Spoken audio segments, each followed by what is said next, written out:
सुबह पूरी तरह पेट साफ नहीं हो पाया तो लग गया ना पूरे दिन पर ताला। इसलिए सॉफ्टवैक 100% नेचुरल एक्टिव से बना क्लिनिकली प्रूवन फॉर्मूला जो दे पेट को साफ होने का पूरा सेटिस्फैक्शन। सॉफ्टवैक, रहो हल्के, जियो खुल के। ड्रग्स के दलदल में दीपिका के बाद आया दिया मिर्जा का नाम। एनसीबी के सामने जया शाह ने उगले राज। दिया ने ऐसी खबरों को सिरे से किया खारिज और कहा, मुझे बदनाम करने की है साजिश। कहा जा रहा है कि सारा अली खान, दीपिका पादुकोण, श्रद्धा कपूर और नम्रता शिरोडकर के बाद अब दिया का नाम भी इस मामले में आया है। एनसीबी उन्हें पूछताछ के लिए जल्द बुला सकती है। इस बीच ड्रग्स मामले में सामने आई कोको क्लब पार्टी की तस्वीरें। इस पार्टी से पहले दीपिका ने करिश्मा से मांगा था ड्रग्स। एनसीबी कर सकती है पूछताछ।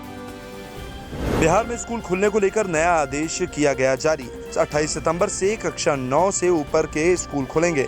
बिहार से पहले कई जगह सोमवार से कक्षा 9वीं से 12वीं के स्कूल फिर से खुल गए, लेकिन छात्रों की सुरक्षा की पूरी जिम्मेदारी अभिभावकों के कंधे पर डाल दी गई। अनलॉक 4 की गाइडलाइन के तहत बिहार में 21 सितंबर से स्कूल खुलने थे। इससे पहले 9वीं से 12वीं तक के छात्रों को अभिभावकों से अनुमति लेकर शिक्षकों से मिलने जाना था।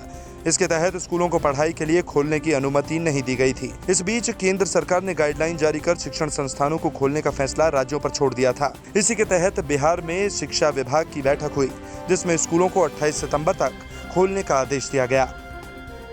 संसद के मॉनसून सत्र में पीएम मोदी के विदेश दौरे को लेकर दी बड़ी जानकारी। विदेश मंत्रालय ने संसद में जानकारी दी है कि 2015 से अब तक प्रधानमंत्री नरेंद्र मोदी ने 58 देशों का सफर किया है।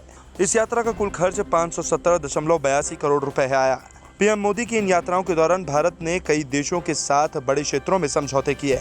इनमें ट्रेड, इन्वेस्टमेंट, डिफेंस समेत अन्य बड़े क्षेत्रों में एमओयू भी सामने आए हैं।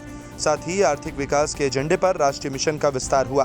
साथ ही विदेश मंत्रालय की ओर से संसद में जानकारी दी गई कि कोरोना संकट के दौरान भारत ने कई देशों की मदद की है। कुल 150 देशों को दवाई, चिकित्सा उपकरण की मदद पहुंचाई गई है। साथ ही चीन समेत कुल 80 देशों को 80 करोड़ का अनुदान दिया गया है।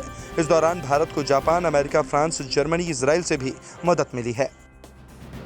मध्य प्रदेश में शिवराज सरकार ने किसानों को दी बड़ी सौगात। मध्य प्रदेश की 2 दर्जन से ज्यादा सीटों पर होने वाले उपचुनाव से पहले शिवराज सरकार ने किसानों को बड़ी सौगात दी है। मुख्यमंत्री शिवराज सिंह चौहान ने ऐलान किया कि अब किसानों को हर साल 10,000 रुपए की मदद दी जाएगी। मुख्यमंत्री कल्याण स्कीम के तहत किसानों को 2 किश्तों में 4-4 हजार रुपए मिलेंगे, जबकि पीएम कल्याण स्कीम के तहत 6,000 रुपए मिलेंगे। एमपी में विधानसभा की 27 सीटें खाली हैं। बीजेपी को गद्दी बचाए रखने के लिए कम से कम 9 सीटों पर जीत हासिल करनी होगी। चीन के इशारों पर नक्शेबाजी कर रहे नेपाल की आई अकल। गलत नक्शे वाले पाठ्य पुस्तक पर लगाई रोक। भारत के कई इलाकों को बताया था अपना। सरहद पर भारत की सक्रियता से डर गया ड्रैगन। तिब्बत में बजाया चेतावनी का सायरन। हवाई हमले से बचाव का किया ड्रिल।